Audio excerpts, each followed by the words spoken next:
Fala, galera, vamos começar agora a corrigir a prova da UVV, né, 2018/2, primeira questão. Como eu fiz para todas as outras provas, eu vou colocar aqui no arquivo o nome de em que apostila do Vitória Bio você encontraria essa questão para você poder conseguir, né, você é aluno ou né, para você que não é aluno, saber que existem todas as questões dentro do material do Vitória Bio e pronto, vamos começar. A luz solar influencia de muitas maneiras a vida existente na Terra. Grande parte da energia proveniente do Sol determina, dentre outros fatores, as condições climáticas. Parte da luz do Sol que chega à superfície da Terra é captada por alguns seres vivos clorofilados e utilizado no processo de fotossíntese. Nesse processo, a energia luminosa é transformada em energia química e armazenada em certas ligações entre os átomos das moléculas de glicose. O que nós devemos saber? Vamos começar, né? Nós devemos saber o seguinte: quando você está falando, por exemplo, de fotossíntese, a fotossíntese, ela pega a energia da luz do Sol e faz o seguinte, ó, você vai ter um monte de carbono solto, aí a fotossíntese vai pegar a energia da luz e utilizar essa energia da luz para montar essas ligações químicas. Só as plantas, né, que têm o cloroplasto, ou as algas que têm o cloroplasto, ou bactérias que têm a clorofila, conseguem fazer esse processo. Essas constituem importantes verdadeiras reservas de energia para as plantas e para os seres vivos que delas se alimentam. De certa forma, podemos dizer que os organismos clorofilados são verdadeiras usinas de transformação de energia luminosa, ou seja, a energia da luz do Sol, em energia química, que são as energias das ligações químicas, contida nos açúcares e em outros compostos orgânicos. Estima-se que o total de energia que chega à Terra, proveniente da luz do Sol, apenas 10% são absorvidos pela vegetação. Desses 10%, apenas 0,1% é incorporado nos vegetais pelo processo da fotossíntese. A gente sempre perde energia, existe um fluxo de energia no ecossistema, que a energia ela vai sendo perdida ao longo da cadeia alimentar. Então, por exemplo, eu comi um vegetal. O vegetal não conseguiu absorver toda a energia luminosa, o que ele absorveu, ele utilizou 10%, 9%, ele absorve 90% do que ele consumiu e passa esse 10% para frente. Desses 10% que eu recebi, eu vou consumir 90% desses 10% e depois eu vou passar o restante para frente, que seria 0,1. E aí você acaba perdendo muita energia. Perdendo não, né? Nada se perde, nada se cria, tudo se transforma. Você acaba transformando muita energia em calor nesse processo como um todo. Vai falar de fluxo de energia no ecossistema. Isso aqui vai estar na apostila de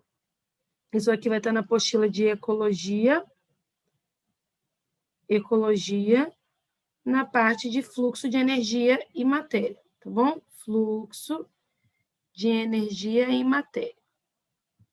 Logo depois de conceitos e cadeia alimentar, não, matérias não, né? E matéria.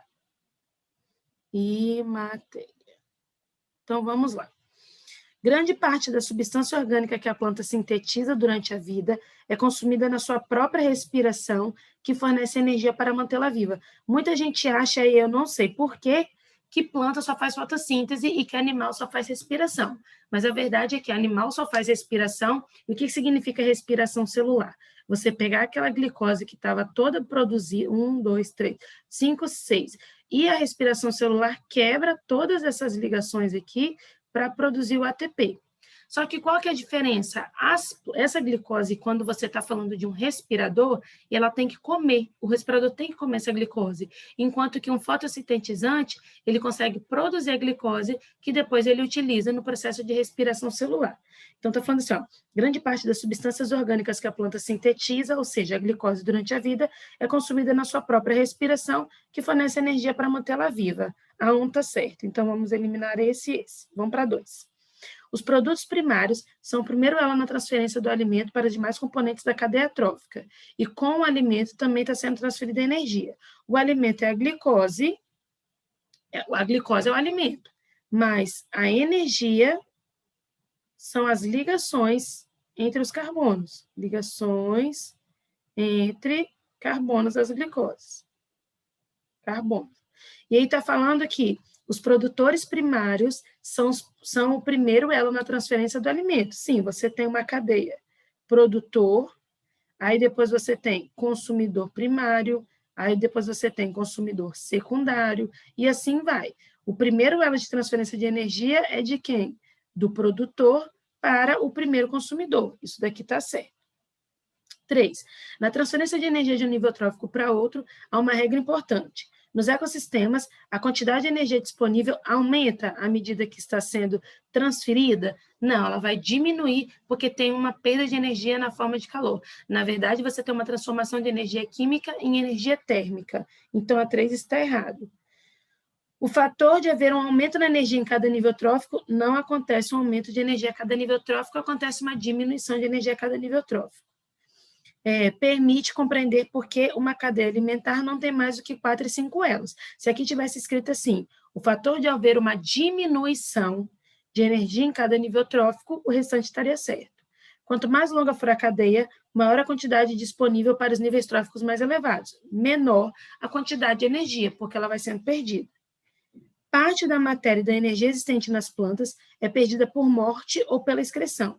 Assim, os corpos das plantas disponíveis para a nutrição dos organismos que elas se alimentam contêm apenas uma pequena parte das substâncias que foram produzidas durante a sua vida. Isso daqui também está certo. Então, é 1, 2 e 5, letra B. Próxima questão da prova de 2018/2, vamos lá. Usa-se como primeiro critério de classificação das interações biológicas a definição taxonômica dos indivíduos que estão interagindo e se classifica como relação intraespecífica quando a relação acontece entre indivíduos da mesma espécie. Aqui vai estar falando de relações ecológicas, está na parte da apostila de ecologia, com o nome de relações ecológicas. Então, se você quiser procurar aonde está essa questão no material do Vitória Bio, está aí. Bora para frente. A intraespecífica é indivíduos de uma mesma espécie. E a interação entre espécies diferentes é interespecífica. Um segundo critério para permitir dividir as interações é harmônicas e desarmônicas. Tem muita gente que fala esses conceitos errados, tá? Desarmônica é aquela energia, aquela relação ecológica em que você vai ter um ganhando e o outro perdendo. Mas na harmônica, não é que os dois saem beneficiados. Um é beneficiado e o outro pode ser neutro, tá bom? Nas relações harmônicas, não há prejuízo para os envolvidos e há vantagem para pelo menos um deles. O outro pode ser neutro. Nas relações desarmônicas, pelo menos um dos envolvidos é prejudicado. Considere seus conhecimentos sobre o assunto e assinale a afirmativa correta. O mutualismo é uma relação intraespecífica harmônica, até aqui está certo, caracterizado pela associação entre duas espécies em que ambas se beneficiam. Eu acho que é essa, vamos ver as próximas. Sociedades são relações interespecíficas? Não, são relações intraespecíficas, caracterizadas pela associação entre indivíduos de diferentes espécies, não, da mesma espécie, que se agrupam para a divisão de trabalho organizado, portanto, de modo cooperativo. Exemplo, associação entre formigas e cupins. Não, associação entre formigas com formigas, cupins com cupins.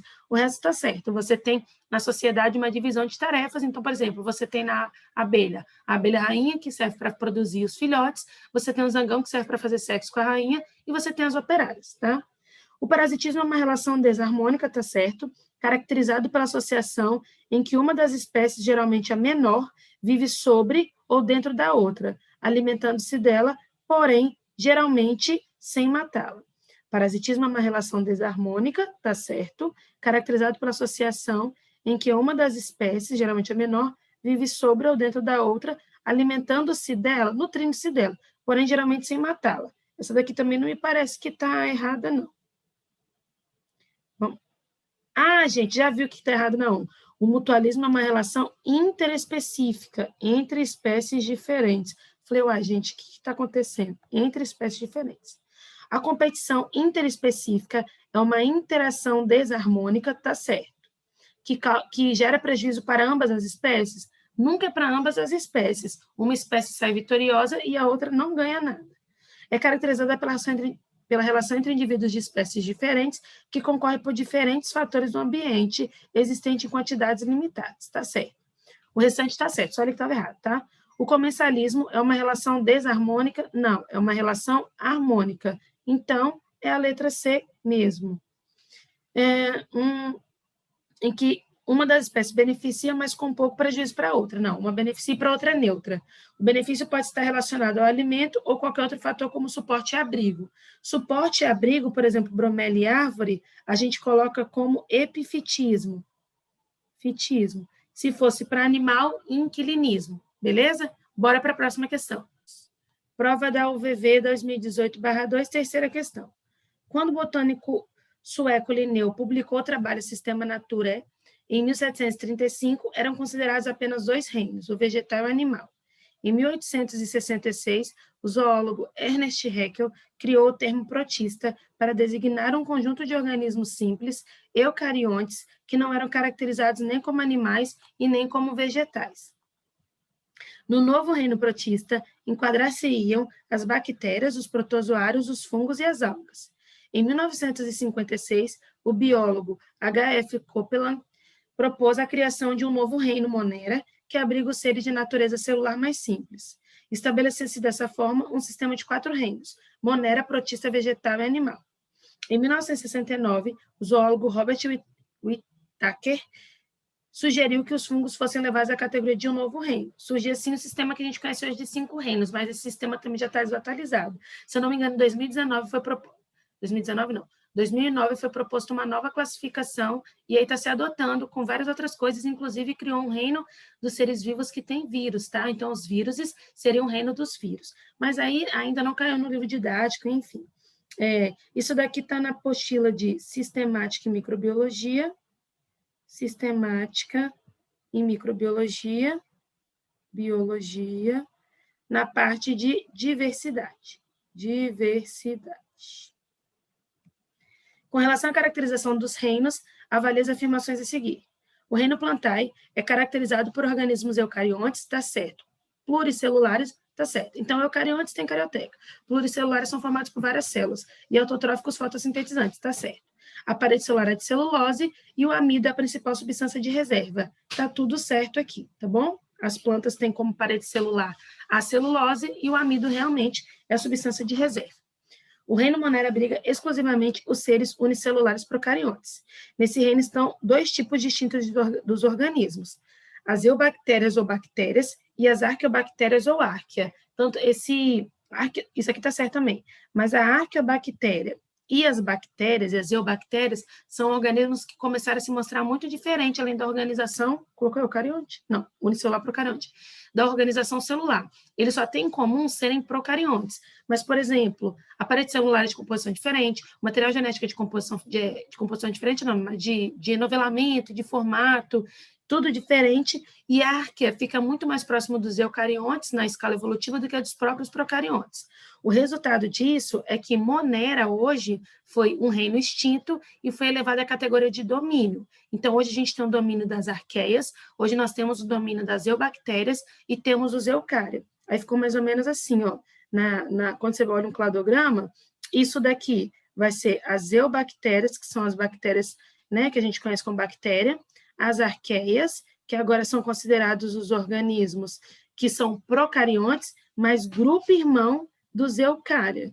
E domínio virou uma nova categoria. Antes a gente falava de reino, filo, classe e ordem, família, gênero e espécie. O tal do Reficofad. Hoje não, né? Há algum tempo tem o domínio, essas categorias não são únicas, existem várias subcategorias aqui no meio, então você pode ver, por exemplo, infrafilo, subfilo, tribo, infraordem, supraordem, subgênero, tem um outro que vocês conhecem muito aqui, ó, subespécie, tá? Subgênero, supragênero, infragênero, você tem várias outras categorias no meio dessas daqui. Mas a de domínio é importante porque ela acabou com o reino monera. Então, nós temos hoje, dentro de eubactéria, vários reinos. Dentro de árquea, vários reinos. O reino monera não existe mais. E os eucários agora vai ter o protista, fungi, plantae e animalia. Agora ele vai ter todos esses reinos, tá?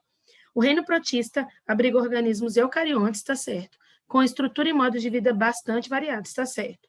Alguns são unicelulares, também tá certo, enquanto outros pluricelulares, tá certo? Porque protista tem alga e protozoário.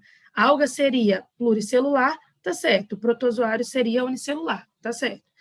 Algumas autotróficas como as algas, outras heterotróficas como os protozoários. Essa daqui tá certo também.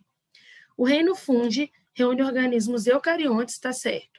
Uni ou pluricelulares, os fungos eles surgiram como organismos multicelulares, mas alguns regrediram para a condição unicelular. Inclusive, alguns causam algumas doenças na gente, como, por exemplo, cândida, como, por exemplo, a cândida causa candidíase, né, e sapinho na boca. Por exemplo, quando você está falando de leveduras, tá bom? Sendo a maioria heterotróficos, isso aí. A maioria dos fungos não dispõe de clorofila, mas algumas espécies verdeadas possuem pigmentos fotossintetizantes. Muitas questões ficam colocando fungo como um organismo que pode fazer fotossíntese, mas fungo, eles são heterotróficos por absorção. É diferente de mim, animal, que sou heterotrófico por ingestão.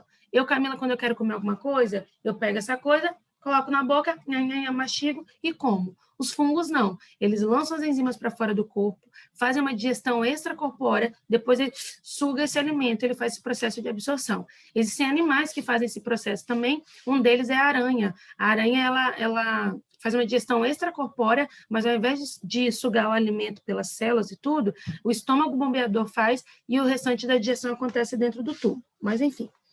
O reino Animalia consiste de seres eucariontes, tá certo? Pluricelulares e heterotróficos também, que se nutrem por ingestão, que eu estava falando, animal é heterotrófico por ingestão, enquanto que fungo é heterotrófico por absorção.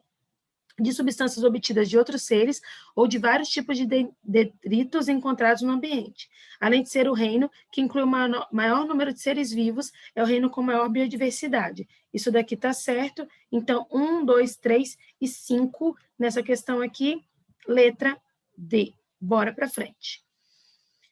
Questão 4 dessa prova de 2018/2 diz o seguinte: com os avanços da ciência, em especial da genética e da biologia molecular, novos elementos para se entender os processos evolutivos foram incorporados às explicações do naturalista Charles Darwin sobre a evolução por seleção natural. Entender a evolução de seres vivos e suas relações de parentesco exige a análise de muitos elementos que apontam as evidências evolutivas. Entre essas evidências destacam homologia, órgãos vestigiais, fóssil e dados moleculares. Isso daqui vai estar na apostila do Vitória Bio de Evolução e na parte de evidências evolutivas. Presta atenção numa coisa. Darwin, quando ele começou a falar sobre... como que é o nome disso? Sobre evolução, ele não sabia de genética. Eles têm uma história que diz que Darwin até recebeu uma carta de Mendel, mas quando recebeu essa carta de Mendel, ele não conseguiu associar o que o Mendel estava falando com os conhecimentos que ele estava tendo em relação ao processo de evolução por seleção natural. Então, quando Darwin fez o processo de seleção natural, ele dizia basicamente o seguinte, ó, a variabilidade ela existe, e aí ela existe de forma natural. Só que a variabilidade, ela leva indivíduos a terem várias adaptações diferentes. Então, por exemplo, eu sou adaptada a uma coisa, o meu marido é adaptado a outra, meu filho é adaptado a outra, todo mundo é adaptado a uma coisa. No processo, quem vai escolher quem está adaptado a um ambiente? O próprio ambiente. Você tem uma adaptação para a seleção natural. Então, por exemplo, eu já nasci com uma adaptação para o coronavírus. Quando apareceu o coronavírus, sem eu saber, porque eu tenho uma variabilidade. E aí, quando o coronavírus tentou me invadir, o ambiente me selecionou como um organismo bem mais adaptado. Por quê? Porque o corona entrou, não me matou, eu estou vivo. Se eu estou vivo, eu continuo fazendo sexo e mandando meus materiais genéticos para os meus filhos, que vai ter essa mesma característica, já que a gente passa as características para as nossas descendências. Só que se o corona me pegou e eu morri, eu sou fraco para o coronavírus, mas eu estou sendo selecionada negativamente. Só que qual que foi o problema do Darwin? Darwin não sabia dizer como que a variabilidade surgia, nem como que a seleção natural ela escolhia. E isso foi feito no que a gente chama de teoria moderna da evolução, e a teoria moderna da evolução diz que ela juntou os conceitos de Mendel com os conceitos de Darwin e diz que a variabilidade surge por duas coisas. Primeiro, pela recombinação dos genes já existentes, e a recombinação de genes é você não criar nada novo, não tinha, apareceu. É com o que você tem, você conseguir fazer coisas novas, através do processo de crossing over, ou do processo que nós denominamos de segregação independente dos homólogos. Então, na segregação independente dos cromossomos homólogos, você consegue fazer esse processo. E a seleção natural pode escolher de três formas. Disruptiva, quando ela escolhe os dois extremos como melhor adaptado menos o intermediário. Estabilizadora, quando ela escolhe o intermediário como mais adaptado. E direcional, quando ela escolhe ou um extremo ou o outro extremo.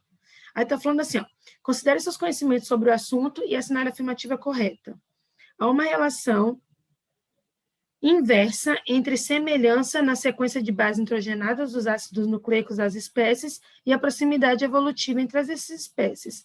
Está falando aqui, uma relação inversa entre a semelhante. Quanto mais semelhante, mais distante? Não, é uma relação totalmente proporcional. Quanto mais material genético você tem igual, mais você é parente de um indivíduo.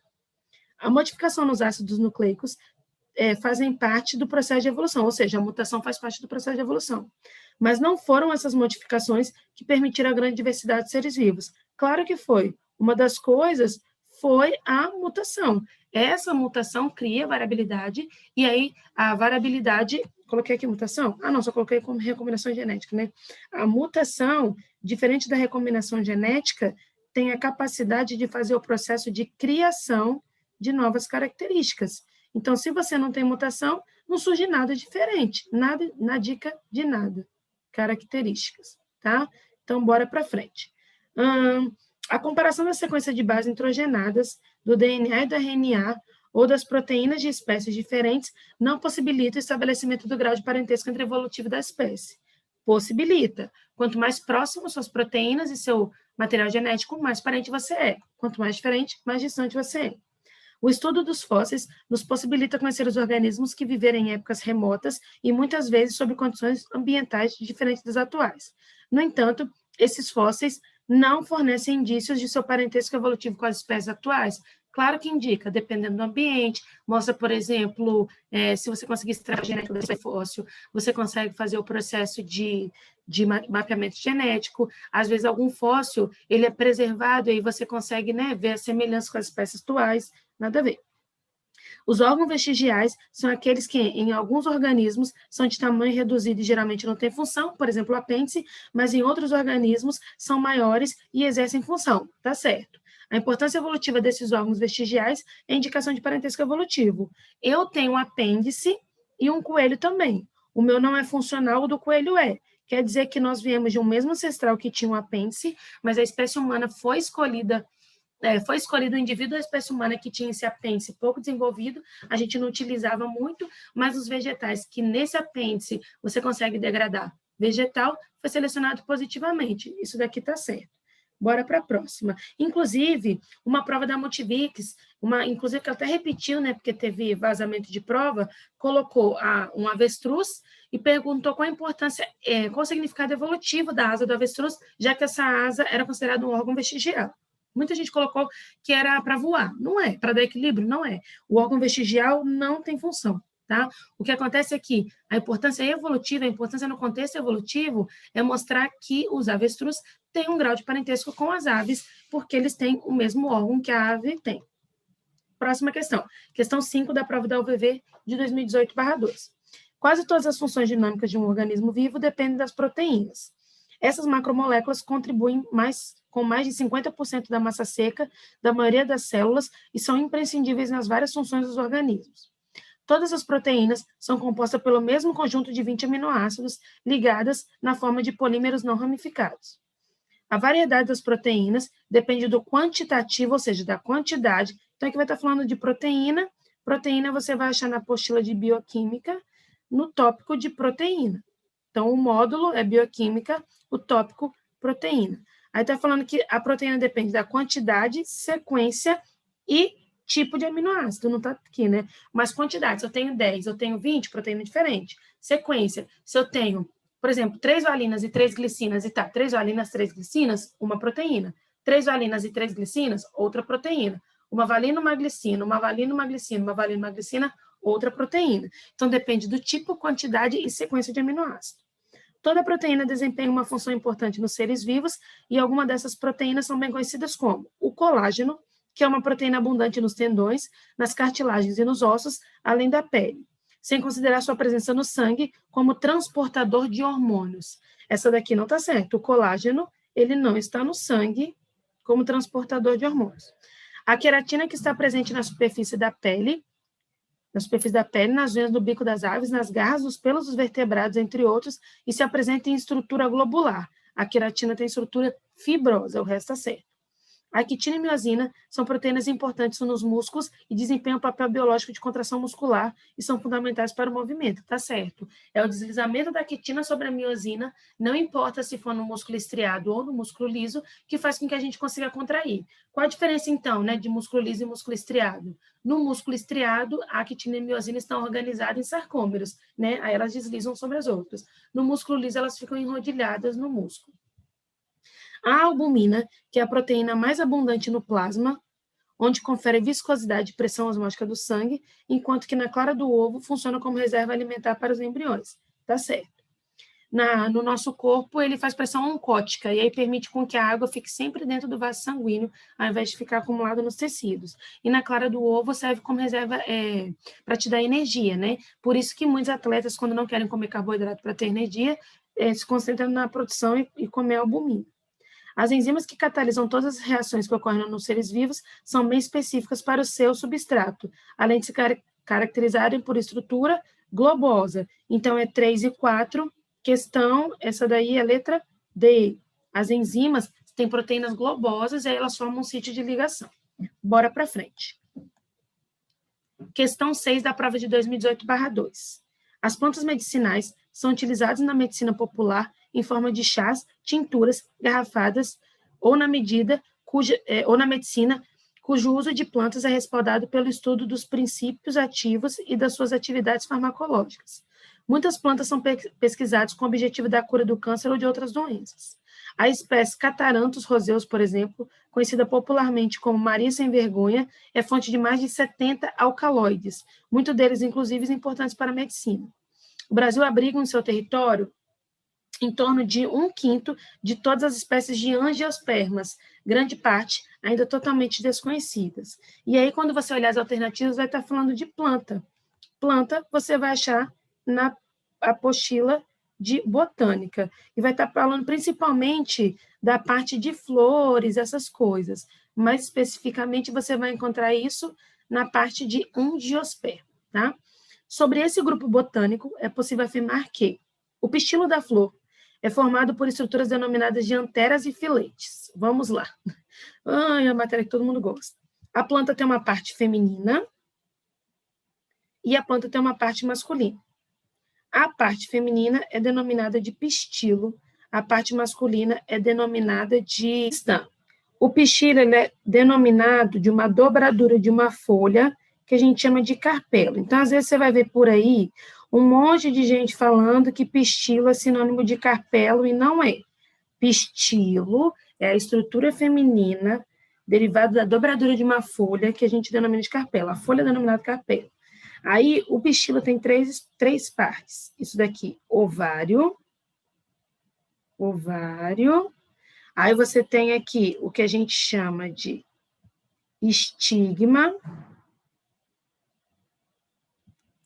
Você tem o ovário, estigma e estilete. Contrário. Estigma e estilete.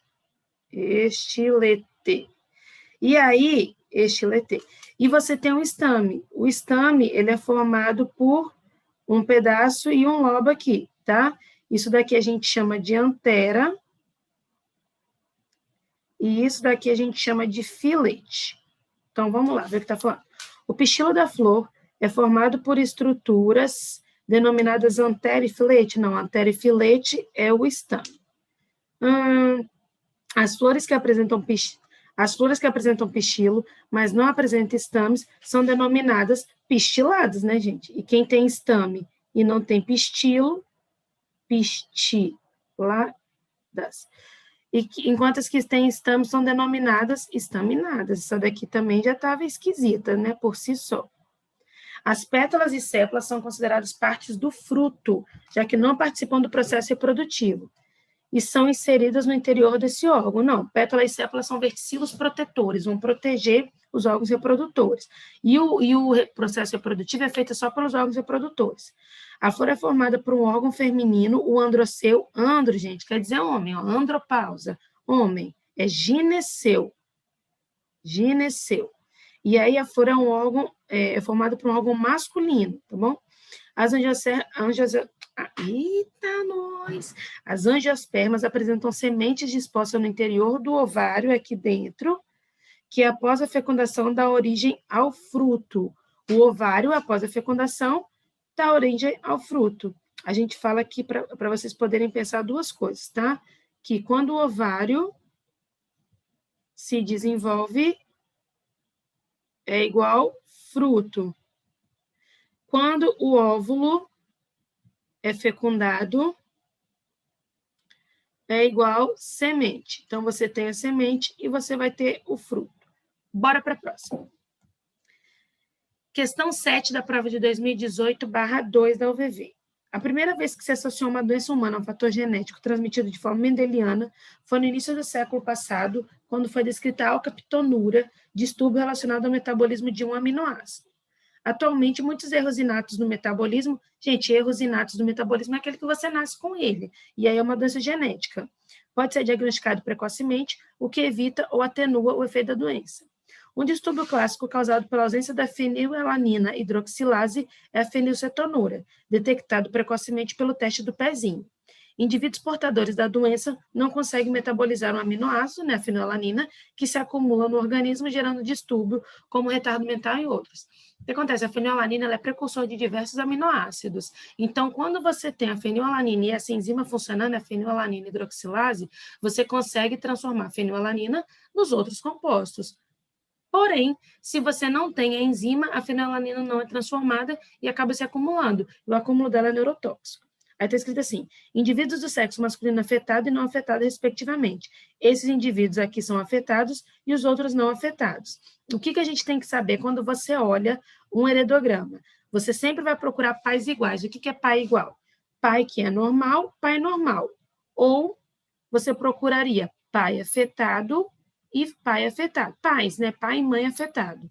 Com um filho diferente. Então, se eles são afetados e um filho for normal, isso é pai igual com filho diferente. Esses aqui são iguais com filhos afetados, então eles são pais iguais com filhos diferentes.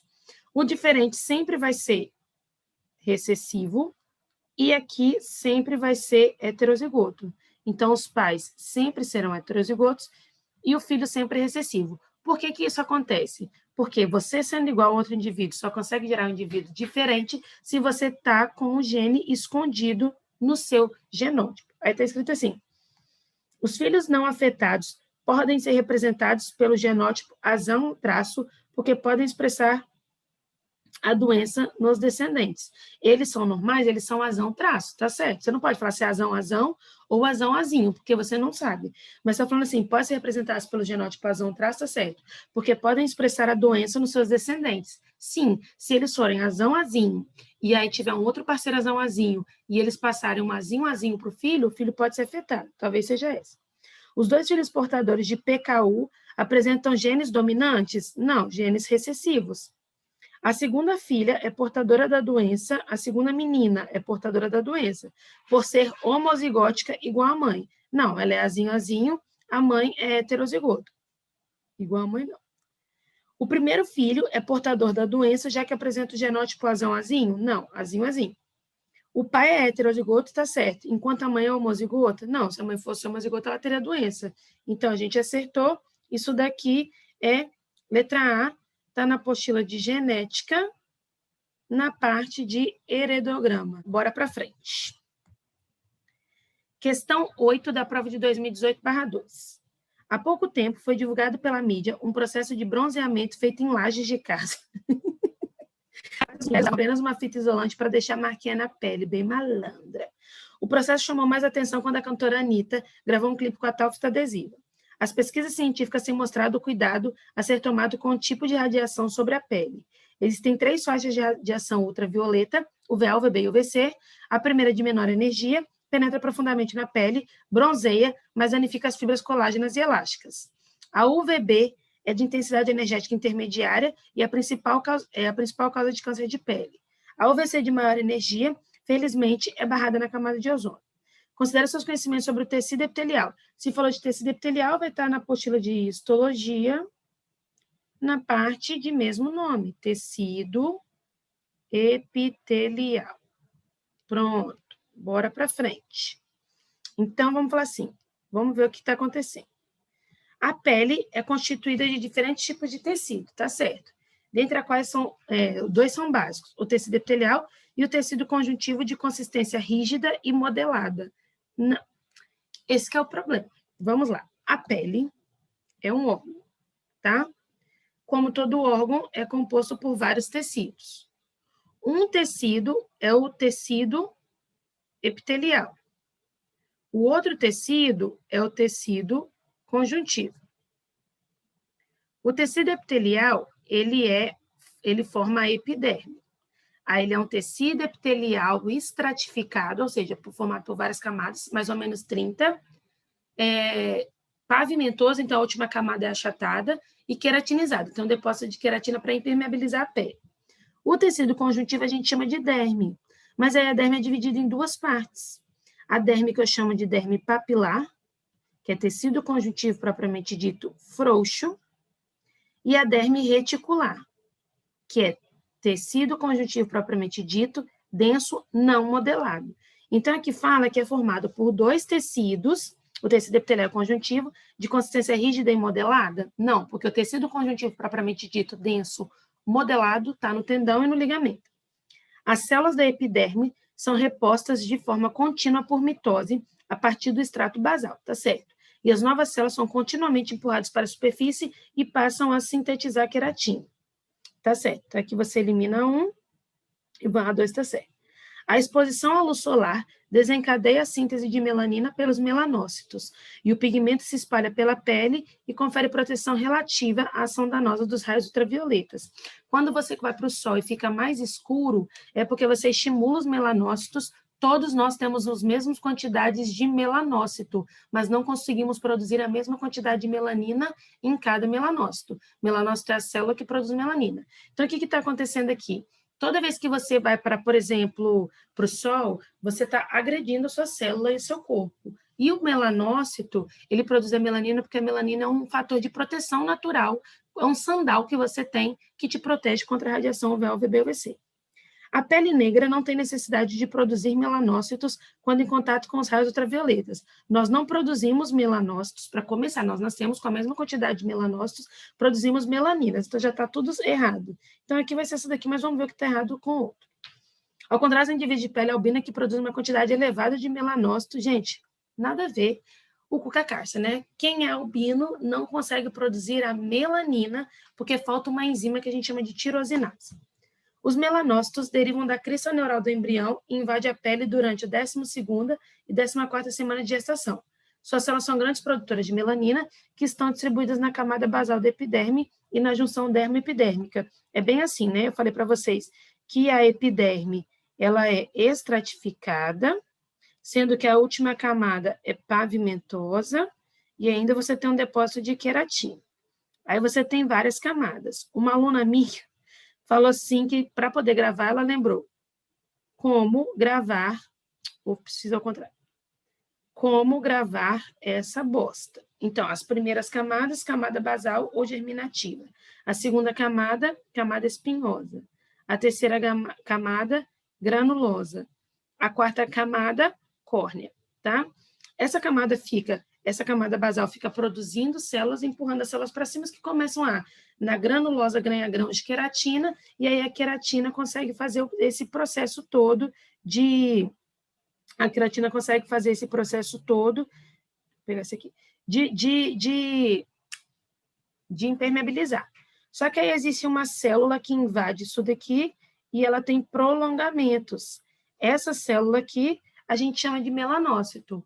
Aí, quando você é estimulado, o melanócito produz melanina e vai depositando melanina através dos seus prolongamentos ao longo de toda a camada da pele. E é isso. Uma vez a EMESCAN colocou uma foto do melanócito e perguntou qual célula que é, e você tinha que saber. Por isso que eu estou desenhando aqui, né? Vai que ao viver se revolta.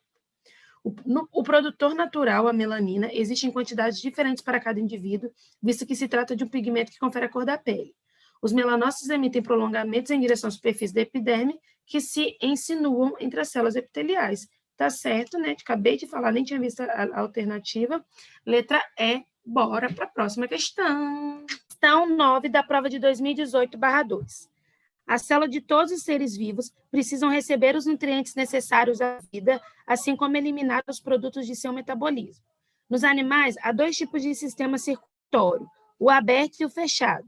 No homem, o sistema é fechado e o sangue nunca abandonará os vasos. Quando o sistema é aberto, vai ter um momento em que o sangue sai do vaso e lava os órgãos e depois é recolhido. Então, é totalmente diferente do nosso caso. O nosso caso é muito mais rápido, porque como o sangue, ele nunca sai do vaso sanguíneo, consegue direcionar para o local em que você quer. Agora, quando ele sai, lava os órgãos, tem contato direto com o órgão, deixa o nutriente no órgão e recolhe o excreta, demora um pouco para o corpo conseguir direcionar todo esse sangue de volta para os vasos, tá?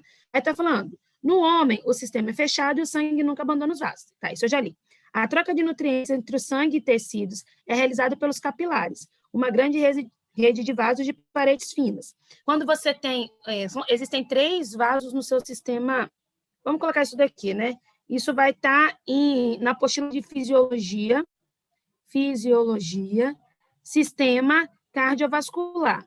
Começa a tirar uma dúvida da cabeça de vocês que sistema cardiovascular é a mesma coisa que sistema circulatório. Não é. Na verdade, vou explicar. Sistema circulatório é um sistema que circula coisas no seu corpo. Então, existem 2 tipos de sistema circulatório. Um que eu chamo de linfático, onde você tem a circulação da linfa, e o outro que eu chamo de cardiovascular, onde você circula sangue. Então, são coisas diferentes. Aqui nós vamos estar falando do sistema cardiovascular.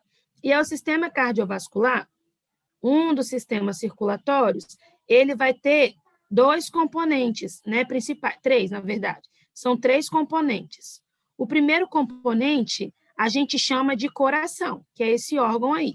O coração é diferente de acordo com o animal que você fala.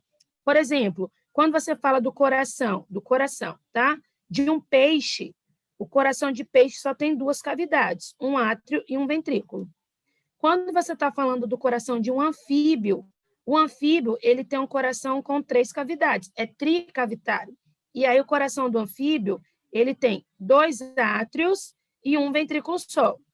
Você tem o coração do réptil, que a gente chama de réptil não crocodiliano. E aí os répteis não crocodilianos, ele tem um coração com 2 átrios e um ventrículo parcialmente dividido. Então, você tem mistura de sangue nos ventrículos. Essa parte parcialmente dividida, nós denominamos de septo de Sabatier. Quem que são os não crocodilianos? Você tem os tuataras, rinconcefalia, né? A ordem rinconcefalia, que é tuatara, só tem na Nova Zelândia. Você tem os esquamatas, que são cobras e lagartos, e você tem os quelônios ou texudines, que são as tartarugas, cágados e jabutis. Mas existem os répteis que são crocodilianos. E aí, réptil crocodiliano é crocodilo, jacaré e gavial, que parece um crocodilo, mas tem um bico comprido.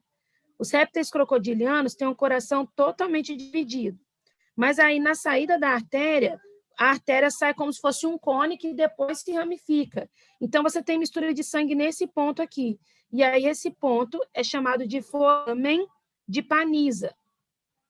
Quando você está falando de aves e mamíferos têm 2 átrios, então, quando você fala do coração, eu gosto de desenhar mais bonitinho, tá? Assim, ó, quando você está falando de aves e mamíferos têm 2 átrios, 2 ventrículos e o sangue nunca se mistura, porque as artérias sempre saem de forma independente uma da outra.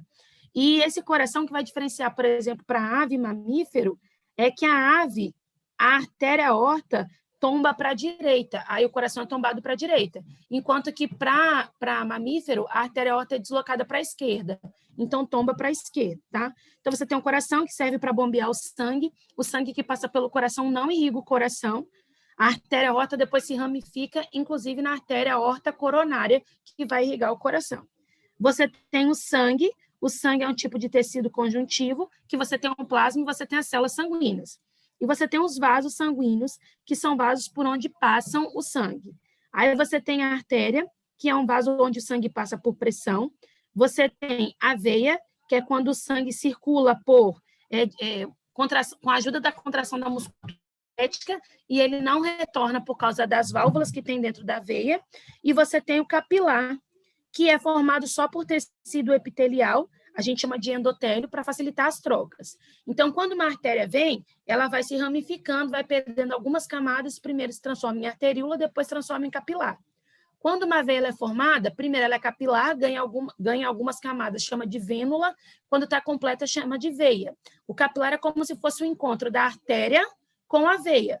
Por quê? Na maior parte do seu corpo, tem exceção, duas, pelo menos, que são básicas para vocês, mas na maior parte, não estou falando que é regra, não, hein? Na maior parte, a artéria carrega sangue arterial e a veia carrega sangue venoso. Tem exceção das artérias pulmonares e das veias pulmonares e das artérias e veias do cordão umbilical, onde é o contrário. No cordão umbilical e no pulmão, as artérias transportam sangue venoso e as veias transportam sangue arterial. Mas, no geral, o que vai acontecer? Uma artéria vai trazer sangue cheio de oxigênio, se ramifica, se transforma em arteríola, quando chegar no tecido, se transforma em capilar. Aí deixa esse oxigênio no tecido. Esse oxigênio é utilizado lá na mitocôndria das células que compõem o tecido para fazer o ciclo de Krebs e produzir o ATP. Em contrapartida, o ciclo de Krebs ele libera gás carbônico. Aí o gás carbônico é captado pelo capilar, mandado para a vênula e depois para a veia, que vai devolver esse sangue venoso para o coração e depois passar para o pulmão, para esse pulmão fazer as trocas gasosas. Aí está falando assim, quando isso tudo acontece dentro de um vaso sanguíneo, a circulação é dita fechada. Quando, na hora da troca, não é por capilar e veias, e vênulas, arteríolas capilares que chega, é o sangue mesmo chegando e lavando o órgão, você chama de sistema circulatório aberto. E essas cavidades abertas a gente chama de hemocéis. Aí está falando assim, a troca de nutrientes entre o sangue e o tecido é realizada pelos capilares, que é uma grande rede de vasos de paredes finas. De modo geral, o sistema circulatório mantém as células em condições adequadas para sobreviver e desempenhar suas funções individuais da melhor maneira. E, portanto, permitir a manutenção da homeostase. Homeostase é equilíbrio corporal, independente da situação. O coração humano é uma potente bomba propulsora de sangue e apresenta 4 cavidades. As cavidades são átrios, aí átrio é direito, átrio esquerdo, ventrículo direito, ventrículo esquerdo, por isso que chamamos de coração tetracavitário, são 4 cavidades. Não há mistura de sangue venoso e arterial, e isso garante envio de sangue oxigenado aos tecidos, favorecendo a manutenção da taxa metabólica elevada, característica da homeotermia. Ou seja, você vai jogar cada vez mais oxigênio para os tecidos, vai se acontecer o processo de respiração celular. A gente sabe que no processo de respiração celular, 60% da energia que é liberada das ligações da glicose quando são quebradas são transformadas em calor. Então, você tem uma oxigenação adequada dos tecidos, para você poder quebrar a glicose de forma mais eficiente e produzir cada vez mais calor para manter a nossa temperatura corporal, é condição básica para você ter a endotermia. Por isso que só surge endotermia em aves e mamíferos, porque são os únicos em que você não tem mistura de sangue venoso com arterial, tá? Observe o esquema abaixo e considere seus conhecimentos sobre os assuntos e assinale a afirmativa correta. A letra A representa o átrio esquerdo. Não, representa o átrio direito, por onde chega o sangue venoso desoxigenado da cabeça e dos membros inferiores. Esse último veio pela veia cava inferior. O resto tudo está certo, tá? Chega sangue por aqui por cima, chega sangue com gás carbônico pela veia cava, esse sangue cheio de gás carbônico passa pela válvula, que eu chamo de válvula tricúspide, cai no ventrículo direito, sai do ventrículo direito pela artéria pulmonar, e aí vai lá no pulmão, onde acontece o processo de troca gasosa, que eu chamo de hematose. As letras A e B representam os átrios, tá certo? A e B são os átrios, enquanto que as letras D e C representam os ventrículos, tá certo? Cujos conjuntos são separados pela válvula tricúspide do lado esquerdo e mitral do lado direito, tá? Ao contrário, é tricúspide do lado direito e mitral do lado esquerdo. Quando você vê uma figura dessa, você escreve 32 na prova. Aí você vai saber que a tricúspide é do lado direito e que a bicúspide é do lado esquerdo. E aí nunca mais você vai errar. O 32 também serve para os lobos do pulmão. O pulmão do lado direito tem 3 lobos. O pulmão do lado esquerdo só tem 2 lobos. O sangue venoso é transportado até os pulmões para o processo de oxigenação pelas veias pulmonares? Não, é pelas artérias pulmonares, tá? Então tá errado.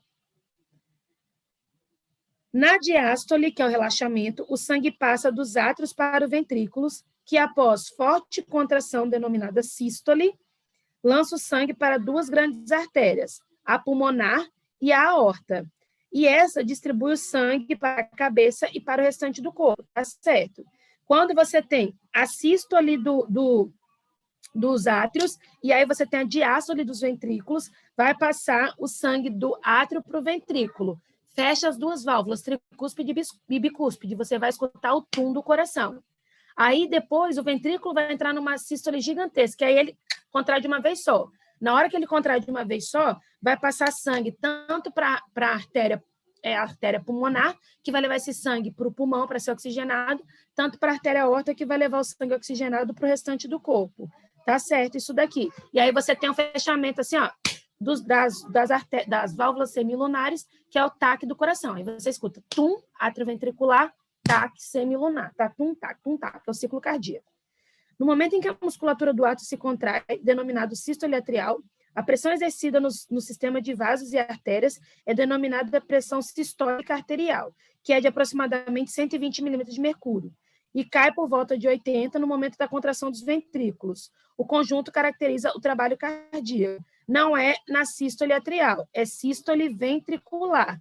É como o sangue vai sair do coração. E o sangue sai do coração através das artérias. Eu gravei assim, que a artéria dá até logo o coração. Dá tchau para o coração, então sai. Tá? Então, aqui está errado, porque falou que era a sístole atrial, mas a sístole atrial vai injetar o sangue do átrio para o ventrículo. Quando acontecer a sístole ventricular, aí vai acontecer do ventrículo para as artérias, tá bom?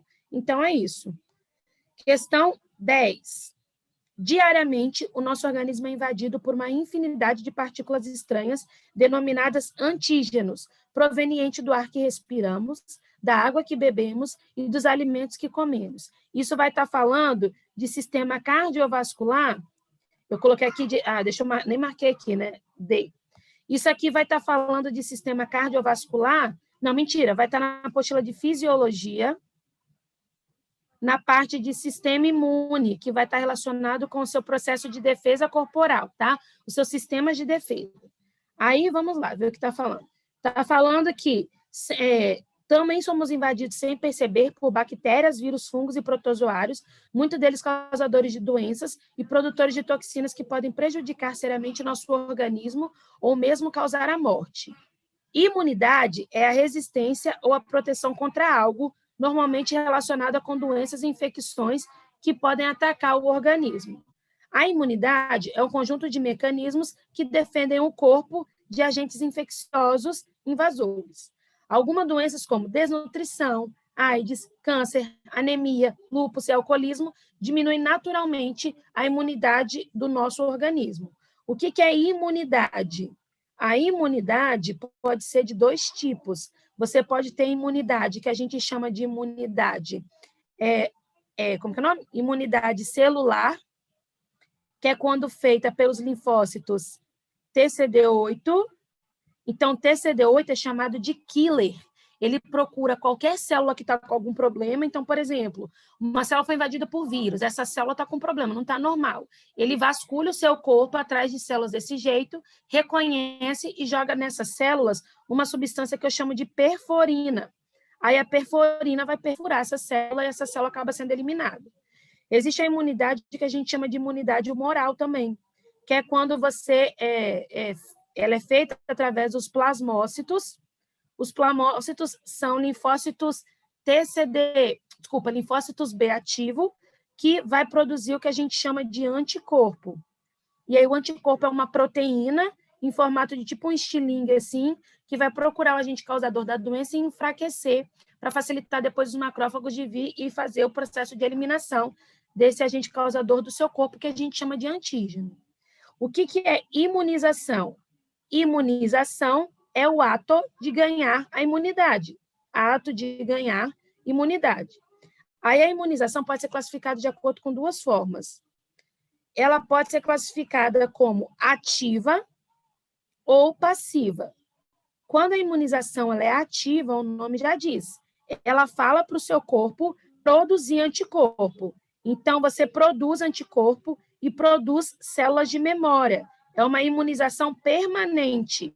Então, faz seu corpo produzir anticorpo e célula de memória. Anticorpo e célula de memória. Um exemplo disso daqui é o que a gente chama de... quando você produz anticorpo e célula de memória, é você ficar doente. E aí você vai ficar imunizado durante um bom tempo. A passiva é quando você recebe o anticorpo pronto. Além disso, a imunização ativa e passiva pode ser classificada como natural. A natural também é chamada de inata, ou artificial, e artificial também é chamada de adquirida. Como que de forma natural você adquire células de memória? E como que de forma artificial você adquire células de memória, tá? Quando você, de forma natural, ativa o seu corpo a produzir anticorpo, você está fazendo quando você ficou doente. Por exemplo, se eu peguei malária, o meu corpo me protegeu contra a malária e produziu células de memória contra a malária. Então, quando eu for ser atacado de novo, eu já vou estar defendido, e essa segunda infestação talvez pode nem chegar a acontecer, porque o meu corpo vai degradar isso antes do tempo. Artificial é quando você toma vacina. O que é vacina? Vacina é quando você recebe o agente morto ou atenuado, ou seja, aquele causador de doença vai estar morto ou enfraquecido, e aí vai jogar no seu corpo. Só que o seu corpo ele não sabe que está morto ou enfraquecido, então ele vai fazer todo um processo como se você tivesse ficado doente. E isso também é uma imunização a longo prazo, porque cria células de memória. Agora, quando você recebe o anticorpo pronto de forma natural, pode ser pelo aleitamento materno, então, pelo aleitamento ou pela placenta, tá bom? A mãe pode passar isso para o bebê, o anticorpo pronto, pelo aleitamento ou pela placenta. Isso gera memória imunológica? Não, tá? Aleitamento e placenta. Só te ajuda enquanto você não é capaz de produzir ainda. De forma artificial, a gente chama isso de soro. Se eu fui picado por uma cobra, se eu fui mordida por um cachorro, não adianta eu tomar vacina naquele momento, porque o seu corpo responde à vacina do mesmo jeito que ele responde à doença. Demora 14 dias a primeira resposta, então talvez não dê tempo de você sobreviver. Quando você precisa de uma ação rápida, fui mordido, eu preciso de alguma coisa para combater aquele veneno da cobra, aí eu vou utilizar o soro, que já vai dar o anticorpo pronto. A vacina estimula a produção... já está escrito aqui, né? A vacina estimula a produção do anticorpo, enquanto que o soro você já recebe o anticorpo pronto. Então, considere seus conhecimentos sobre o assunto e assinale a afirmativa correta sobre imunidade. Pode ser somente adquirida ou adaptativa, né? Que a gente chama de adquirida ou adaptativa. Adquirida ou adaptativa é a mesma coisa, tá bom? Porque adquirida ou adaptativa é quando seu corpo se adapta a alguma coisa, mas está errado porque também pode ser também inata, tá dentro do seu corpo. Você, né, fazer esse processo de resposta. Adquirida ativa natural é assim classificada quando o organismo recebe o agente infeccioso desativado por meio de vacinas. Não, é adquirida passiva artificial. Aqui está ativa. Não, é passiva. Quando você... É passiva. Não, é ativa, peraí. Adquirida, ativa, mas não é natural. Porque se é adquirida, não é natural. O que está errado aqui, natural, tá? Adquirida passiva, por exemplo, adquirida, que é artificial, passiva, está relacionada ao fato de o organismo produzir seu anticorpo quando exposto a um agente infeccioso. Não, é você receber o anticorpo pronto. Não é produzir, é receber pronto. Receber. Adquirida ou adaptativa, por sua vez, pode ser ativa quando o organismo produz os seus próprios anticorpos. É essa. Nesse caso, a gente vai estar falando da vacinação, que é quando o organismo ele vai receber o agente morto atenuado e, de forma artificial, adquirida ou adaptativa, ativou o seu corpo a produzir células de memórias. Aí a gente coloca assim, ela é passiva quando o organismo toma parte no processo produzindo seus próprios anticorpos? Não. Recebendo anticorpo pronto que vai agir em relação a um determinado tipo de antígeno, beleza? Isso cai muito na prova da UVV, cai muito na discursiva também. Bora para frente. Questão 11 da prova de 2018/2, vamos lá. O sangue é um tecido conjuntivo especial Se está falando de tecido conjuntivo, você vai estar falando de histologia na parte de tecido conjuntivo, e aí dentro de tecido conjuntivo, na subárea de tecido sanguíneo. Muita gente confunde tecido sanguíneo com tecido hematopoético, e aí não é a mesma coisa, tá? Tecido sanguíneo é o sangue, compõe o sangue, e o tecido hematopoético é o tecido que produz as células do tecido sanguíneo. Vamos lá. O sangue é um tipo de tecido conjuntivo especial que participa ativamente das regulações hídrica, ácido-básica, osmótica, da termorregulação, dentre outros. Com isso, contribui para a homeostase do organismo. De novo, uma prova que toda hora está falando do equilíbrio do organismo. A manutenção desse equilíbrio está ainda relacionada com a coagulação do sangue, processo extremamente importante para a saúde, uma vez que evita a perda excessiva de sangue por hemorragias. Quando ocorre qualquer tipo de lesão que gera extravasamento de sangue, logo se inicia a coagulação, que se baseia em mudanças físicas e químicas do sangue, além de proteínas e determinados fatores de coagulação, as plaquetas são muito importantes nesse processo. Olha o que acontece quando você está falando de coagulação sanguínea. Quando você tem uma lesão, a lesão vai liberar uma substância, e essa substância, uma delas a bradicidina, vai atrair as plaquetas. As plaquetas são vestígios de célula que eu chamo de megacardioblasto. Aí essa célula é produzida lá na medula óssea por um tecido hematopoético. A medula óssea é um órgão dentro do osso. Esse órgão é formado principalmente por tecido hematopoético, e o tecido hematopoético tem a capacidade de produzir as células do sangue.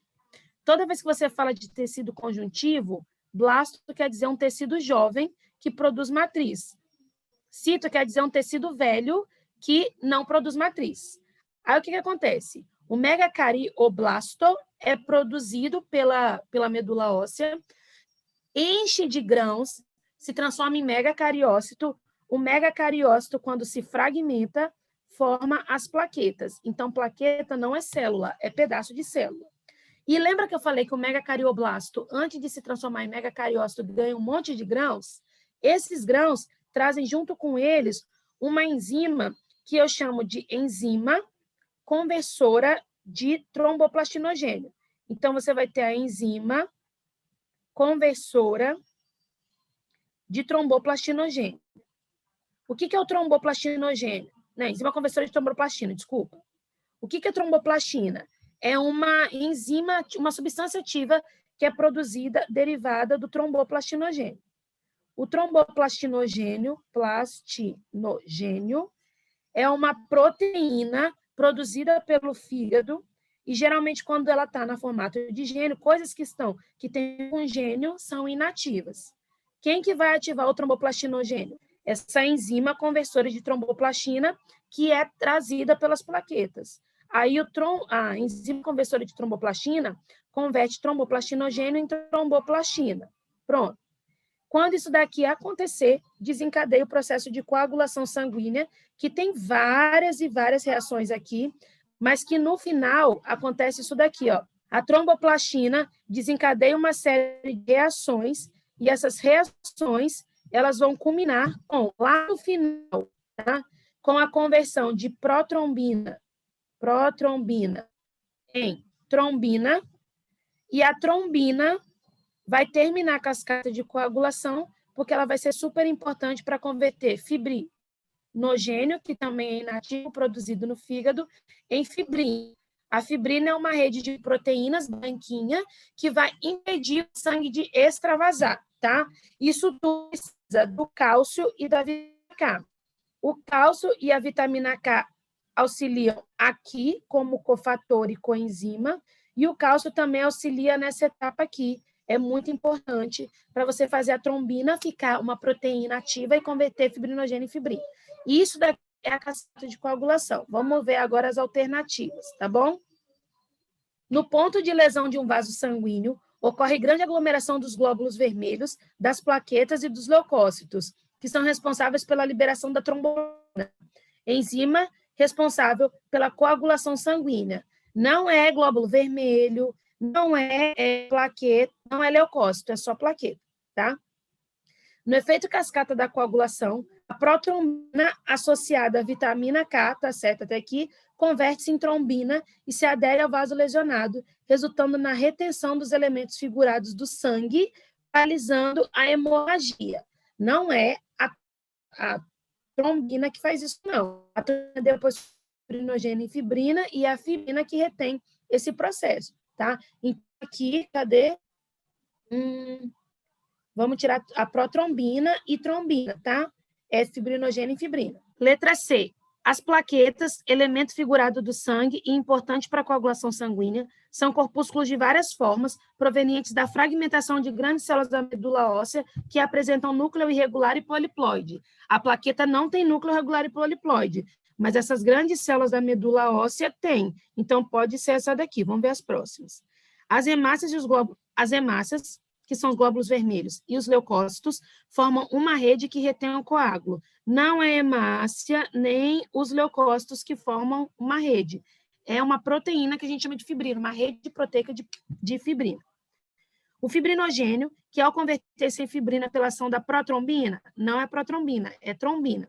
O resto é muito errado. Forma uma rede insolúvel que retém os glóbulos sanguíneos, plaquetas e leucócitos, além de estabilizar outros a coagulação sanguínea. Então, só nos resta a letra C. Eu falei para vocês, as plaquetas são derivadas de megacariócitos, que é uma célula cheia de grânulos, e essas células têm essa enzima conversora de tromboplastina. Então, vamos para frente. Aí, aqui está na 12 da prova de 2000, sim. Algumas doenças observadas no homem causadas por alteração no número ou na estrutura do cromossomo, também denominadas de aberrações cromossômicas. A meiose é o processo complexo e erros na disjunção dos cromossomos homólogos na meiose 1 ou das cromátides na meiose 2 resultam na formação de gametas com número anormal de cromossomos. Se um desses gametas for fecundado por um cromossomo normal, está falando aqui do processo de produção de indivíduos que são 47, 2N igual a 47, 2N igual a 45, tá? Tem problemas no cariótipo. For fecundado por um gameta normal, será formado um zigoto com um número anormal de cromossomos. Alterações podem ocorrer nos cromossomos sexuais ou nos demais cromossomos, que são chamados de autossômicos. Grava uma coisa, o sexual também é chamado de alossomo. Observe os cariótipos representados na figura abaixo, A, B, C e D, sendo A o exemplo de um cariótipo normal. E deve estar perguntando sobre doenças, tá? Doenças e mutações. Isso daqui você vai achar muito na apostila de cito e na apostila de genética, principalmente na parte de mutações. As mutações podem ser de dois tipos. Existem as mutações que acontecem no material genético, que a gente chama de mutação gênica, e existe a mutação que acontece nos cromossomos, que a gente chama de mutação cromossômica. Se alterar o número de cromossomos, chama de mutação do tipo numérica, que é o que está acontecendo aqui. Se alterar a estrutura do cromossomo, o cromossomo tinha um pedaço, perdeu, um pedaço virou 180, tinha um pedaço, duplicou, a gente chama de alteração estrutural. A numérica pode ser de dois tipos. Ou você ganha um cromossomo em todos os pares, mas isso não é compatível com a espécie humana. A gente vai chamar isso daqui de poliploidia ou euploidia, ou pode ser do tipo que tem aqui, que a gente chama de aneuploidia.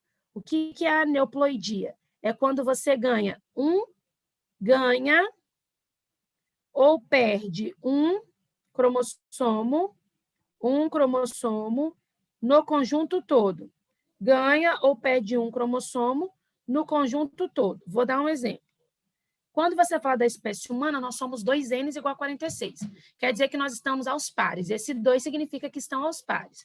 Você tem, então, o par 1, 2, 3, 4, 5, 6, 7, 8, 9, 10, 11, 12, 13, 14, 15, 16, 17, 18, 19, 20, 21, 22 e 23, sendo que o 23º é o par sexual. Isso é o normal. Por quê? Porque vieram 23 do seu pai e eram 23 parecidos da sua mãe, que a gente chama de cromossomos homólogos. Aqui você está tendo alguma alteração. E aí a gente tem que saber quais que são as alterações para a gente poder responder as questões. Então, vamos ver o que está acontecendo aqui. Ó. Um par, 2, 3, 4, 5, 6, 7, 8, 9, 10, 11, 12, 13, 14, 15, 16, 17, 18, 19, 20, 21, 22, mas no sexual você só tem um. Então, aqui você é X0. O problema está aqui no sexual. E aí, nesse caso, você tem uma síndrome X0, síndrome de Turner. É uma fêmea, tá bom? Vamos ver os próximos. 1, 2, 3, 4, 5, 6, 7, 8, 9, 10, 11, 12, 13, 14, 15, 16, 17, 18, 19, 20, 21, 22, 23. Só que no 21 você tem uma trissomia. Isso daqui, trissomia do 21, é síndrome de Down. Vamos ver isso aqui.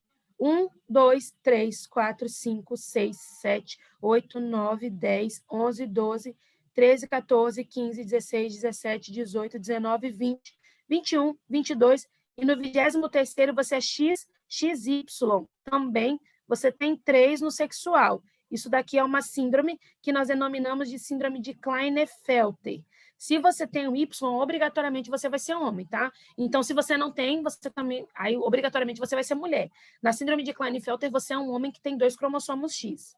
Agora, se a trissomia, se fosse 3 no 18, você teria o que a gente chama de síndrome de Edwards. Se no seu par 18 você tivesse 1, 2, 3, você teria uma síndrome que a gente chama de Edwards. Se você tivesse uma trissomia no 13, essa síndrome seria denominada síndrome de Patou. São as mais comuns que são cobradas em prova. Então, vamos lá. O cariótipo humano masculino A, que é XY, apresenta os cromossomos ordenados em 22 pares de cromossomos autossômicos e, adicionalmente, 2 cromossomos sexuais, um X e o outro Y, representado por 46 XY. Tá certo isso, tá? Então, isso aqui tá certo. Próximo. No exemplo B, trata-se de um cariótipo que pode ser representado por 45X0, por ser um tipo de aneuploidia, tá certo? Conhecido como monossomia, tá certo? Você só tem um, ao invés de você ter 2, você só tem um, então é monossomia. Também apresentando clinicamente com síndrome de Turner, tá certo? Foi isso que a gente desenhou aqui. O cariótipo C é síndrome de Down, 47XX ou 47XY, porque aqui não falou se é XX ou XY, mais 21, porque está falando que a alteração é no 21, é diferente da síndrome anterior pelo fato de ser uma euploidia autossômica. Euploidia é a mesma coisa de poliploidia, e isso não tem nada a ver.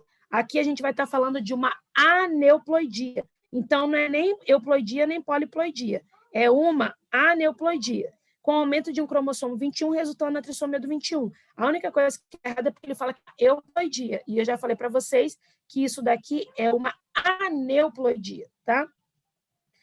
Então, o que tem 3 a gente joga fora, tá? O que tem não tem um também. Aí a gente coloca o cariótipo D, que é esse daqui, beleza. Representa uma euploidia, também não é uma euploidia, é uma aneuploidia. Então, tá errado.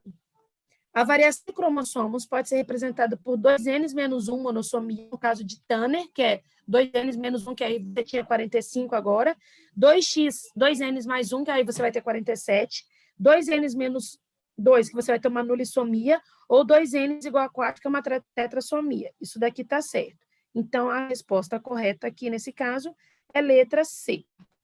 Bora para frente. Essa questão aqui vai estar falando sobre tênia, né? Então, isso daqui vai estar na apostila de doenças, mas também pode estar na apostila de zoologia, na parte de eumintos. As doenças estão divididas em eumintos. Quem que são eumintos? Plateumintos e nemateumintos. Tênia, cisticercose, nemateumintos. Difilobitriose, que mais? Esquistossomose, faciulose, isso tudo está dentro de hidatidose também, está dentro de plateuminto. E quando você está falando de lombriga, amarelão, ociurus, filariose, que o pessoal chama erroneamente de elefantíase, estrongiloidíase, oncocerose, isso tudo é nemateuminto. Tem que... Gente, antes que alguém pergunte. Ao ingerir verduras não higienizadas, carnes mal passadas ou cruas, o homem é exposto a tipo de parasitóides que pode levar à morte. Uma delas é provocada pela ingesta da carne do porco, hospedeiro intermediário da tênia. Existem dois tipos de tênia, né? Você tem a taenia, que a gente chama de taenia solium. A taenia solium, ela está presente ela é uma tênia do porco. E existe a tênia, aqui está escrito errado, tá? É taenia saginata. A tênia saginata, ela é derivada do boi. O pessoal gravou assim, ó, para você não esquecer, porque às vezes em prova cai. Nata lembra leite, leite lembra vaca, vaca é a mulher do boi. Né? Essas são as características desse parasita. Possui corpo achatado em forma de fita, que acontece por um motivo. Eles não têm sistema digestório. As coisas todas são feitas por difusão. Então, se você não tem sistema digestório e tudo em plateuminto já é feito por difusão, até o alimento e a absorção de todas as outras coisas é feita de célula a célula. Se você fosse um animal muito grosso, você não ia conseguir fazer todo esse transporte. Hermafrodita, ela é muito gigantesca, pode atingir alguns metros de comprimento. Por ela ser muito grande, ela acaba não tendo espaço para ter duas tênias no corpo. Então, ela vai estar solitária, por isso que também é chamada de solitária. Aí não tem problema, porque ela tem ovário e testículo, ou seja, ela consegue produzir óvulo e espermatozoide e fazer eles se encontrarem, tá bom? O primeiro metro após o pescoço contém proglótides imaturos. Nos seguintes, os proglótides são maduros, com testículos e ovários, o que permite a fecundação cruzada. As tênias não possuem tubo digestório e vivem da absorção de alimentos digeridos pelo seu hospedeiro. O esquema abaixo apresenta o ciclo de vida da tênia, tá? Então, o que acontece? Uma pessoa come o que a gente chama de cisticerco. Quando a pessoa come o cisticerco, ela vai ingerir, isso vai para o sistema digestório dela. Quando chegar aqui no sistema... Deixa eu aumentar aqui para vocês poderem ver melhor. Não sei se vai ficar fácil. Aí, olha só. Aqui. Quando uma pessoa ela ingere o cisticerco, o cisticerco entra no sistema digestório dela, a membrana do cisticerco é rompida aqui no estômago e a tênia se instala aqui. Então, do cisticerco, que é como se fosse uma cápsula, é uma larva encapsulada, é como se fosse um ovinho, tá vendo que ela está encapsulada aqui? Ela vai desencapsular e transformar em tênia. Então, quando que você tem tênia? Quando você come o cisticerco, ó, come o cisticerco. Essa tênia, ela vai se reproduzir e na hora em que... Aqui eles aumentaram o intestino, ó, tá vendo? Estômago, intestino. Na hora em que essa tênia se reproduzir, ela vai liberar um proglótide cheio de ovinho de tênia. Esse proglótide cheio de ovinho de tênia, nós denominamos de proglótide grávido. Quando esse proglótide cair no solo, ele vai ser comido por um porco, por um boi, então proglótide grávido. Vai ser comido por um porco, por um boi ou por um ser humano. Quando esse porco, esse boi ou ser humano comer o proglótide grávido, ele vai comer esses ovinhos da tênia aqui. Aí, no sistema digestório desse porco, esse ovo vai eclodir, vai liberar uma larva que eu chamo de oncosfera ou hexacanto, e essa larva que eu chamo de oncosfera ou hexacanto, ela vai perfurar o intestino desse porco, desse boi ou desse ser humano e vai se instalar na musculatura e se transformar no cisticerco. Se você tem o cisticerco na sua musculatura, porque você comeu o proglótide grávido, você tem uma doença que eu chamo de cisticercose. A cisticercose é uma doença para quem tem o cisticerco. Se você come o cisticerco e aí você vai ter aqui um verme no seu intestino, aí você tem a teníase, tá? São coisas diferentes. Aí tá falando, o número 1 e 2 representam a ingesta do alimento contendo a larva da Ascaris lumbricoides, também conhecida como cisticerco. Misericórdia que aqui misturou um monte de coisa. Ascaris lumbricoides é o verme que causa lombriga. E aqui o cisticerco tá certo, mas aí não é da Ascaris lumbricoides. As proglótides maduras se reproduzem e originam proglótides grávidas, cheias de ovos, que se desprendem e, unidas em um grupo de 2 a 6, são liberadas durante ou após evacuações, como na sequência 3 e 4. Tá certo, ó, você faz cocô e libera as proglótides 3 e 4, tá bom? No solo, as proglótides se rompem e liberam os ovos, que se apresentam de forma elíptica e possuem grandes ganchos, conhecidos como cisto hidático ou embrião hexacanto. Esses ovos se espalham pelo meio ambiente e podem ser ingeridos pelo hospedeiro intermediário, representado pelo número 5. Cistidática é de uma outra doença que a gente chama de hidatidose. E aí, quem causa a hidatidose é um outro verme que não tem nada a ver com a tênia. Na verdade, ele também é um platelmito, a gente chama de Echinococcus granulosus, tá? Então, aqui está errado. No hospedeiro intermediário, os ovos penetram no revestimento intestinal e chegam ao sangue. Por meio da circulação, atinge principalmente a musculatura sublingual, diafragma, sistema nervoso e coração, onde cada ovo se transforma em uma larva que contém escólex e um pescoço curto. É o que eu estava falando aqui para vocês. Esse hospedeiro intermediário é onde acontece a reprodução assexuada. Você vai ter a eclosão do ovo, liberação da larva oncosfera ou hexacanto, que perfura a parede do intestino e se fixa na musculatura na forma de cisticerco, tá certo? Em relação à prevenção da TNI, há de se considerar a importância de um ambiente sadio, o que significa um bom saneamento básico, um rígido controle sanitário das carnes a serem consumidas pela população, os cuidados em relação ao perfeito cozimento para matar o cisticerco e, principalmente, tratamento dos portadores da parasitose. Então, vamos lá, porque é importante cada um. Quando você cozinha e mata o cisticerco, ai meu Deus, quando você cozinha e mata o cisticerco, você não pega teníase. Se você tratar os doentes, não vai ter quem jogue mais o ovo para o ambiente, o proglótide grávido. E se você fizer saneamento básico, mesmo que jogue o proglótide grávido, você não vai ter contato com água contaminada. Então, é 2, 4 e 5, letra B. Bora para frente. 3, 4 e 5, letra B. Questão número 14, estamos chegando ao final, tá bom? A informação genética do DNA, formada por um alfabeto de 4 letras, é traduzida segundo a sequência de bases nitrogenadas dos seus nucleotídeos. No processo de transcrição, a sequência complementar dessas bases constitui o RNA mensageiro, responsável pelas informações a serem traduzidas na síntese de proteínas. A gente fala o seguinte, o nosso DNA é um código, ATCG. Só que seu corpo não entende códigos, tem que ser traduzido para uma linguagem que o corpo entende. Esse processo a gente chama de síntese proteica, tá? Isso vai estar na apostila do Vitória Bio, na apostila de citologia, na parte de controle gênico. E por que está nessa apostila? Porque o controle gênico acontece muito próximo da divisão celular, inclusive a produção de novos DNAs. Mas aqui a gente está falando de um DNA se fazer ser entendido. E o DNA é entendido no formato de proteína. Só que o DNA ele não consegue se produzir proteína de uma forma rápida.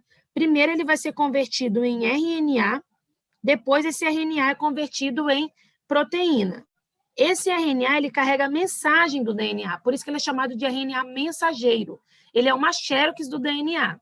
E aí, depois, essa xerox é mandada para um tradutor.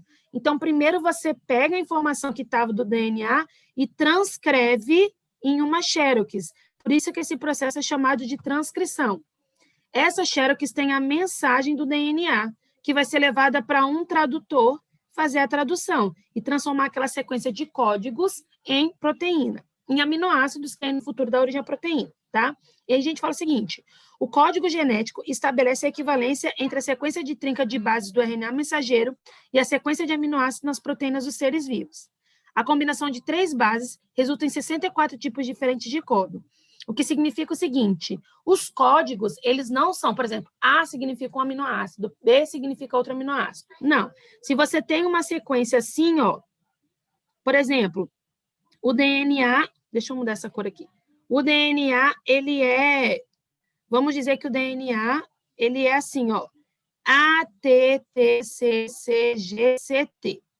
O RNA na transcrição vai ser uma fita que não é igual, é uma xerox complementar.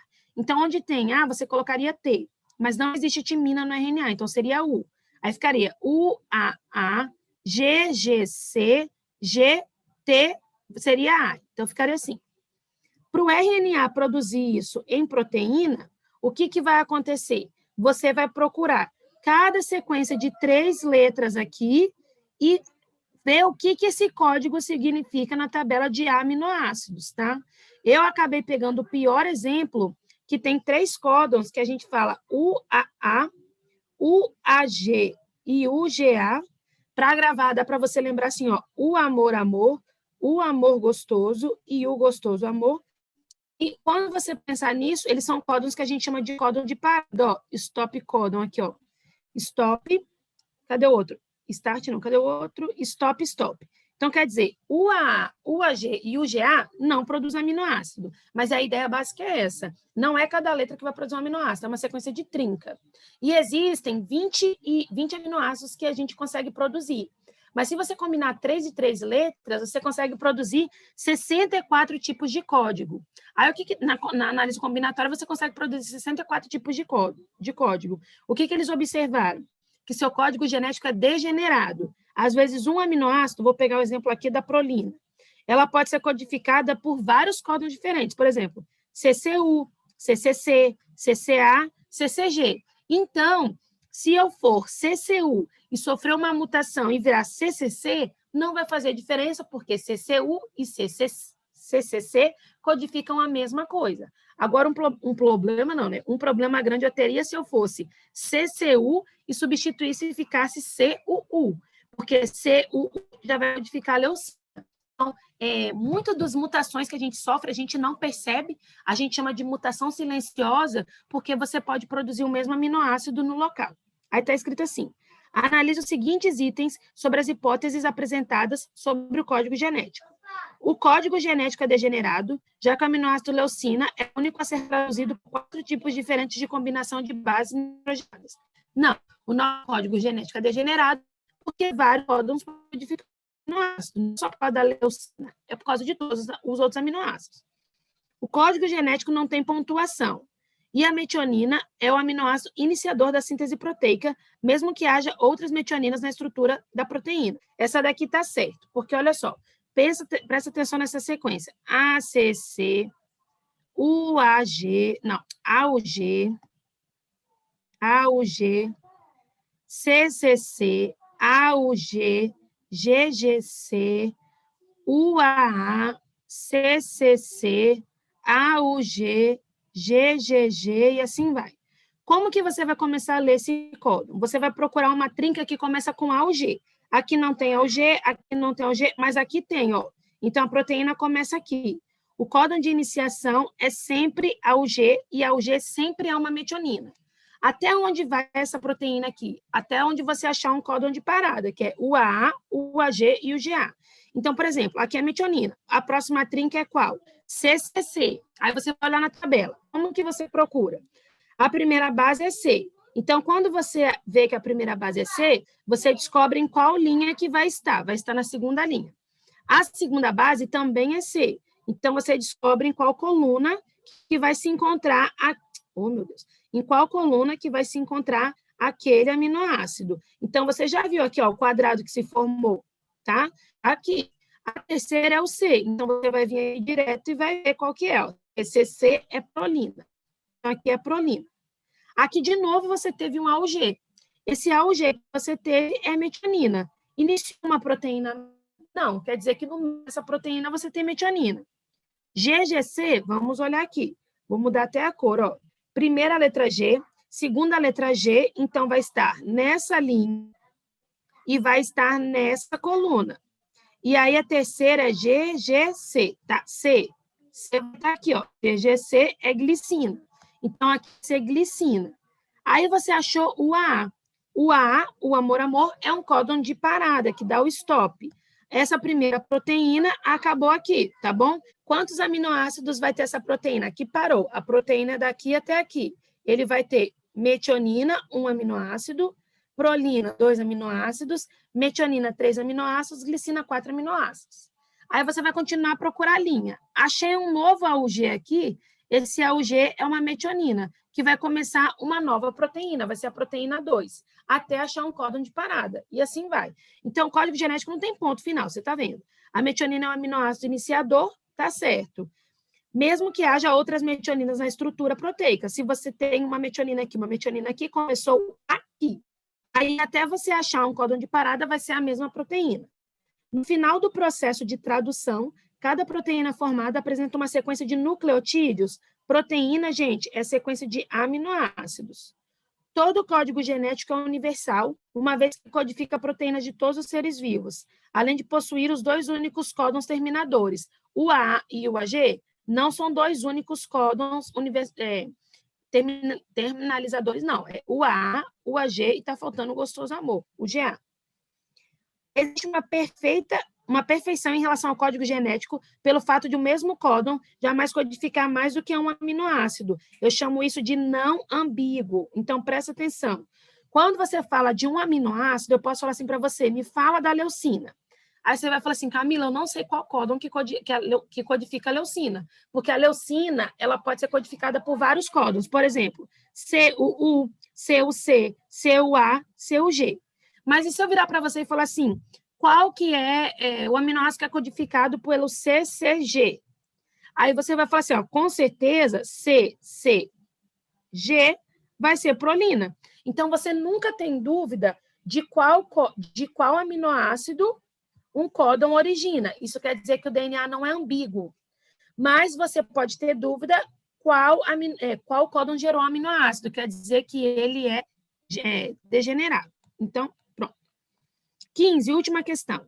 A maioria dos animais pluricelulares se relaciona com o ambiente de forma dinâmica, recebendo e respondendo a diferentes estímulos.